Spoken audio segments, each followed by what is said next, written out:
हमने अपने last chapter में जब इलेक्ट्रोस्टैटिक्स पढ़ रहे थे तो उसमें हमने इलेक्ट्रोस्टैटिक इंडक्शन का टॉपिक पढ़ा। उसमें हमने देखा था कि अगर हम किसी नॉर्मल न्यूट्रल बॉडी के करीब कोई चार्ज बॉडी लेके आए तो हमारे पास न्यूट्रल बॉडी के अंदर जो इलेक्ट्रॉन्स और प्रोटॉन्स हैं वो अलाइन हो जाते हैं इस फॉर्म में कि जो चार्ज बॉडी का अगर हमारे पास जो भी चार्ज है उसके ऑपोजिट चार्ज हमारे पास एक साइड पर आ जाते हैं, जबकि दूसरे साइड जो दूसरे टाइप के चार्जेस है वो दूसरी साइड पर हो जाते हैं।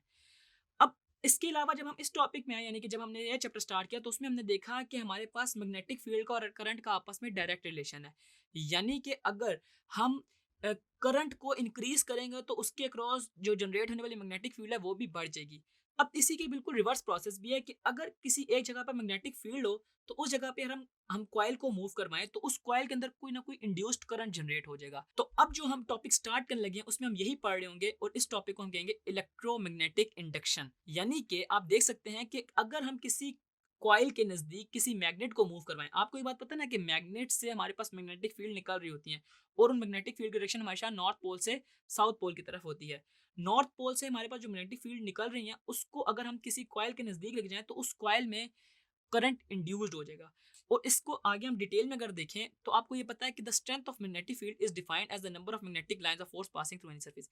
और उसकी स्ट्रेंथ का हमें अंदाजा कैसे होगा कि जितनी number of magnetic field lines उसमें से गुजर रही होंगी ना उतना ज्यादा उसमें हमें करंट प्रोड्यूस हो रहा होगा।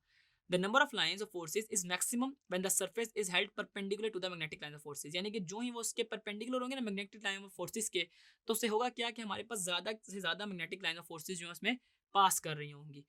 और it will be minimum when the surface is held parallel to the magnetic line of forces. जब मैग्नेटिक लाइन ऑफ फोर्सेस हमारे पास मूव कर रही हो और हमारे पास सरफेस पैरेलल हो तो इट मींस हमारे पास कम उसमें से मैग्नेटिक फील्ड लाइंस पास कर रही होंगी। If the coil is far away from the magnet only a few lines of forces will pass to the coil. आपको ये बात पता है कि अगर हमारे पास जो मैग्नेट है वो दूर हो कॉइल से तो हमारे पास few magnetic field lines pass हो रही होंगी। सिमिलरली अगर वो क्लोज हो तो हमारे पास ज्यादा से ज्यादा मैग्नेटिक फील्ड लाइंस गुजर रही होंगी। इससे पता क्या चला कि we can change the number of magnetic lines of forces through a coil by moving it in a magnetic field. यानी कि अगर हम किसी भी कॉइल को मैग्नेटिक फील्ड के अंदर चेंज करें तो उसके अंदर जो इंड्यूस्ड करंट है वो चेंज हो रहा होगा। This change in the number of magnetic lines of forces will induced EMF in the coil. इस चेंज की वजह से ना हमारे पास कॉइल में इंड्यूस्ड ईएमएफ आएगी and this is the basic principle of production of electricity. और यही हमारे पास बेसिक प्रिंसिपल है जिसकी बेस पे हमारे पास इलेक्ट्रिसिटी प्रोड्यूस्ड हो रही होती है। अब ये आप देख सकते हैं आपके सामने एक एग्जांपल है कि एक यू शेप परमानेंट मैग्नेट है और इसमें जो ही वायर को हम लेके आते हैं, क्योंकि आपको पता है कि नॉर्थ पोल से साउथ पोल की तरफ मैग्नेटिक फील्ड लाइन मूव कर रही है, जो ही हम उसको उसके नजदीक लेके आए तो हमारे पास गैल्वेनोमीटर में फुल स्केल डिफ्लेक्शन शो हुई, विच मींस कि वो इंड्यूस्ड करंट उसके अंदर प्रोड्यूस हुआ।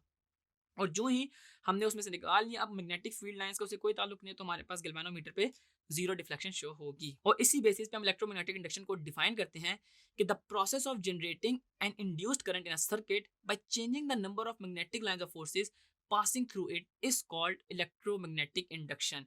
यानी कि हम जितनी ज्यादा उसके अंदर मैग्नेटिक फील्ड को चेंज कर रहे होंगे तो उतना ज्यादा उसके अंदर इलेक्ट्रोमैग्नेटिक इंडक्शन की वजह से करंट प्रोड्यूस हो रहा होगा।